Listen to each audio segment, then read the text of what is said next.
আসসালামু আলাইকুম। পাসপোর্ট নিয়ে কিছু কথা হচ্ছে, আমরা যখন পুরনো পাসপোর্টের মেয়াদ শেষ হয়ে যায় অথবা পুরনো পাসপোর্ট বাদ দিয়ে আমরা নতুন পাসপোর্ট করতে যাই, তো দেখা যাচ্ছে ওখানে কিছু অপশন থাকে, এক্সপায়ার্ড, আনইউজ, এরকম অনেক অপশন থাকে। তো আপনার যেটা সেটা সিলেক্ট করবেন। সিলেক্ট করার পরে দেখা যাবে আপনার পাসপোর্ট নাম্বারটা যাবে, প্রিভিয়াস পাসপোর্ট নাম্বার। ওইটা দিলে অটোমেটিক্যালি পাসপোর্টের যে আছে সেটা চলে আসে, গ্রিন সিগন্যাল হবে। যদি গ্রিন সিগন্যাল না হয় বাই চান্স, তখন আমরা কি করব, কোনো সমস্যা নেই। সেক্ষেত্রে আমার নিচে ডেট, যেটা ইস্যু ডেট ছিল সেই ইস্যু ডেট এবং সাল ওটা সিলেক্ট করে দিব। তার পরবর্তীতে এক্সপায়ার ডেট, ওইটা সাল এবং ডেট সিলেক্ট করে দিব। সিলেক্ট করে আমরা পরবর্তী স্টেপে অগ্রসর হব।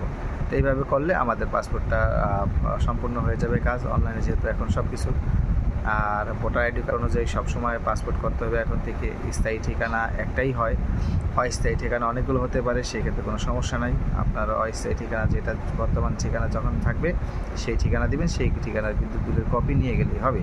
আর যারা বিবাহিত তাদেরকে আমি বারবার বলছি, তারা অবশ্যই কাবিননামা সাথে করে নিয়ে যাবেন। সেটা যদি বলেন আপনি 50 বছর আগে বিয়ে হয়েছে, আমার 25 বছরের ছেলে আছে, তা সেক্ষেত্রে আপনাকে কাবিননামা নিয়ে যেতেই হবে, কারণ যেহেতু পুলিশ ভেরিফিকেশন নাই। ধন্যবাদ।